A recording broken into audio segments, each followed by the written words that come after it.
to another episode of Throwing in the Back with Sean Farrell. I am Sean Farrell. God is great all the time. All the time, God is great. Jesus Christ died, he rose again. Just going to get into it. Okay, so the 2002 All-Star Game, okay?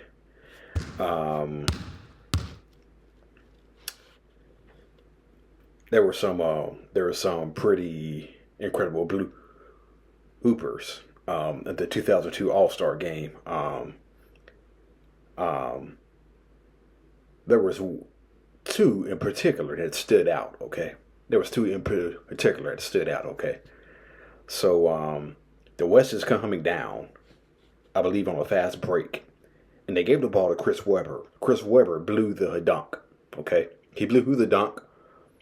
So, the East got it back. And they threw the ball up to Michael Jordan, who was all alone by himself.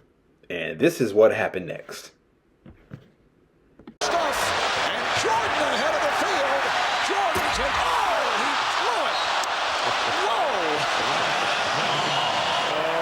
Goodness gracious sakes alive. Michael went back rim. Was the easiest of the two. This is really fun for him. And even the embarrassing moments. I was privileged to be in the locker room with Michael before the game, and I asked him if it was as much fun as he would hoped it would be when he came back.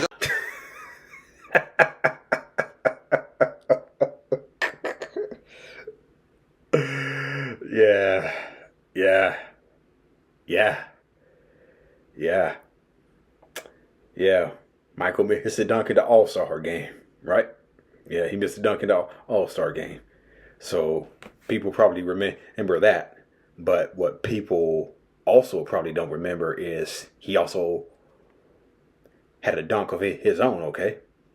I don't know if this happened after the missed dunk or before the missed dunk, but he had his dunk right here in the All-Star Game. Here it is. You're struggling with the big toe. You're going to be out 4 more games. How is the toe feeling? Is this going to be a chronic problem the rest of the year for you? The toe's okay. It will probably be a chronic problem the rest of the season. However, I'm going to just suck it up and continue to play, continue to dominate. Question for you, Bill, about Shaquille O'Neal, but we want to take a look at some of the theatrics from Michael Jordan. He goes by Garnett, who's 7 feet plus. Yeah. I think that's the first time he ever dunked on Tim Duncan. Yeah. I think that's the very first time he dunked on Tim Duncan, if I'm not mistaken. Yeah. I think that's the first time and the only time he dunked on Tim Duncan. Because I don't think he dunked on him when he was a rookie, when Duncan was a rookie. And so, yeah, I believe that's the only time Jordan got Tim Duncan, okay? He got Ewing. He got Manu Bowl. He got Akimbe. He got David Robinson, but I don't believe he got Tim Duncan, okay? So, yeah.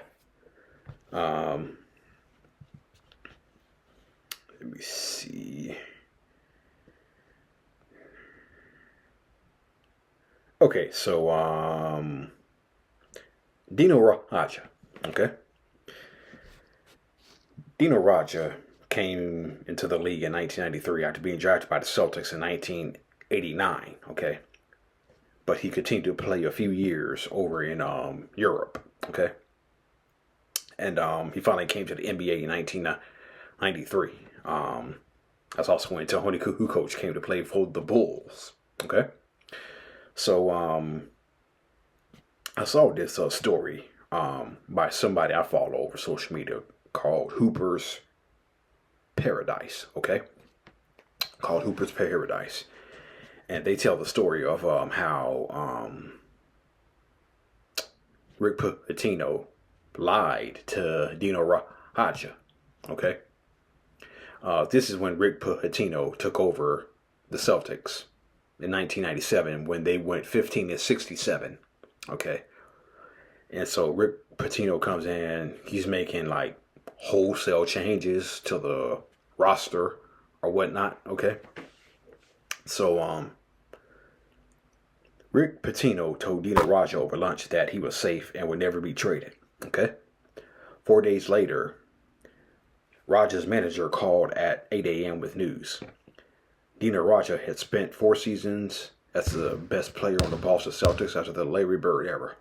He averaged 16.7 points, 8.4 rebounds, and was 30 years old with a knee injury when Rick Pitino arrived.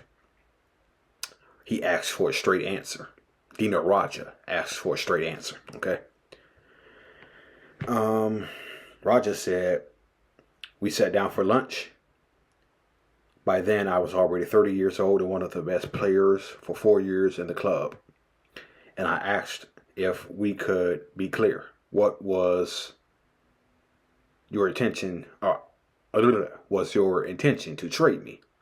Because if so, I wanted to have some influence on it. Pitino's response: no, not at all. I love players who can give me 20 and 10, so you're safe. 4 days later. No. All right. 4 days later, my manager called me at 8 a.m. and told me I was traded to Philadelphia. The trade eventually fell apart because Philadelphia wasn't happy with his knee, but the message from Boston was clear.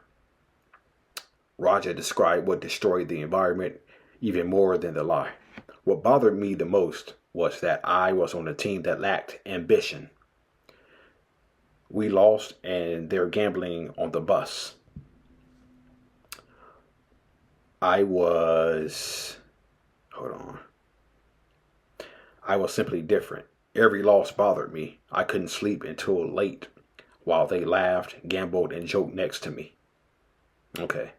So the culture in Boston wasn't that good when Dino Radja was there. The final blow.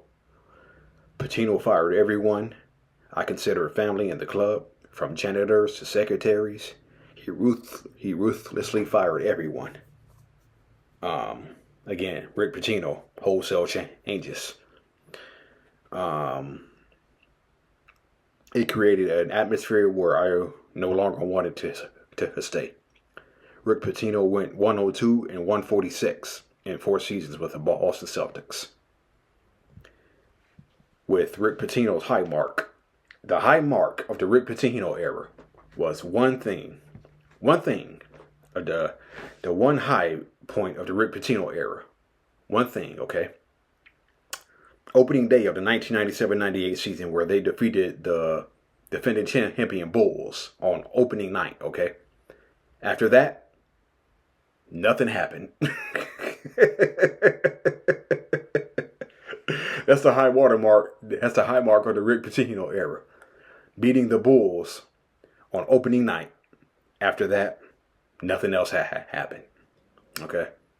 Nothing else happened. All right?